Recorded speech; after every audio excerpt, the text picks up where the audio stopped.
Hey guys, നിങ്ങളൊക്കെ വീട്ടിൽ മാങ്ങ പഴുത്തു തുടങ്ങിയോ?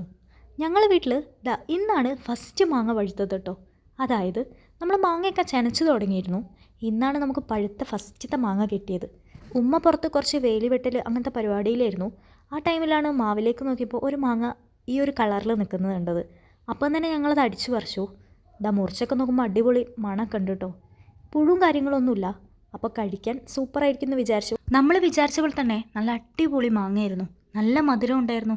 ഈ കൊല്ലത്തെ ഫസ്റ്റ് മാങ്ങ ആയതുകൊണ്ടായിരിക്കും. ഇപ്പം മാങ്ങ സീസണാണല്ലോ, ഇനി നമുക്ക് കിട്ടുമെന്ന് പ്രതീക്ഷിക്കാം. അപ്പോൾ ഞാൻ അതിൻ്റെ ഇടയിൽ കൂടെ ചീരയും കൂടെ അരിയുന്നുണ്ടായിരുന്നു. അതാണ് കയ്യിലൊക്കെ. ഉടനെ തന്നെ നമുക്ക് ഡിന്നറിനുള്ള പരിപാടി നോക്കണം.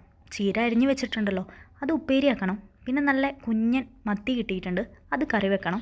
അപ്പോൾ അതിനുള്ള പരിപാടികളിലാണ്. ചീര ഉമ്മ ഉപ്പേരി വെക്കുന്നുണ്ട്. തൊട്ടിപ്പുറത്ത് തന്നെ നമ്മൾ ചട്ടി വെച്ചിട്ടുണ്ട് കേട്ടോ. നല്ല മീൻകറിക്ക് മാങ്ങ ഇട്ടിട്ട് തന്നെ വെക്കാമെന്ന് വിചാരിച്ചു. നമുക്കിപ്പോൾ മാങ്ങയൊക്കെ ചെനച്ച് തുടങ്ങിയിട്ടുണ്ട്. അപ്പോൾ അതാ കുറച്ച് മാങ്ങയൊക്കെ ഇട്ട് മീൻകറി സെറ്റാക്കാനുള്ള പരിപാടിയില്ല കേട്ടോ. അങ്ങനെ പൊടികളും എല്ലാം ഇട്ടിട്ടുണ്ട്, മാങ്ങയും ഇട്ടിട്ടുണ്ട് കേട്ടോ. ഇനി നമുക്കിതിലേക്ക് ആവശ്യത്തിനുള്ള ഉപ്പ് ഇട്ട് കൊടുക്കാം. അതിനുശേഷം നമുക്കിതിലേക്ക് പാകത്തിന് വെള്ളവും കൂടി ഒഴിച്ചു കൊടുക്കാം. വെള്ളം നന്നായിട്ട് തിളച്ച് വരുമ്പം നമ്മൾ കുഞ്ഞ് മത്തി ഇട്ട് കൊടുക്കാം കേട്ടോ. ചെറിയ ചെറിയ മത്തിയാണേ. നമ്മൾ ബാക്കി പൊരിക്കാനും കൂടെ എടുത്ത് മസാല ആക്കി വെച്ചിട്ടുണ്ട് കേട്ടോ. ഇനി നമുക്ക് അതിൻ്റെ തൊട്ടപ്പുറത്ത് തന്നെ ആയിട്ട് നമ്മൾ ഉപ്പേരി ഇവിടെ സെറ്റായിട്ടുണ്ട്. ഇതാണ് ഉപ്പേരീൻ്റെ പ്രത്യേകത എന്ന് പറയാം. ചീര വെക്കുമ്പോൾ ഒരുപാടുണ്ടാവും, പക്ഷേ ചീര ആയിക്കഴിഞ്ഞാൽ കുറച്ചേ ഉണ്ടാവുള്ളൂ. അങ്ങനത്തെ നമ്മൾ മത്തിയും കൂടെ പൊരിച്ച് സെറ്റായിട്ടുണ്ട് കേട്ടോ. നല്ല മുരിഞ്ഞ് വന്നിട്ടുണ്ട്. ഇനി നമുക്ക് ഡിന്നർ കഴിക്കാം. അപ്പോൾ ഇതായിരുന്നു ഇന്നത്തെ special. Thank you for watching.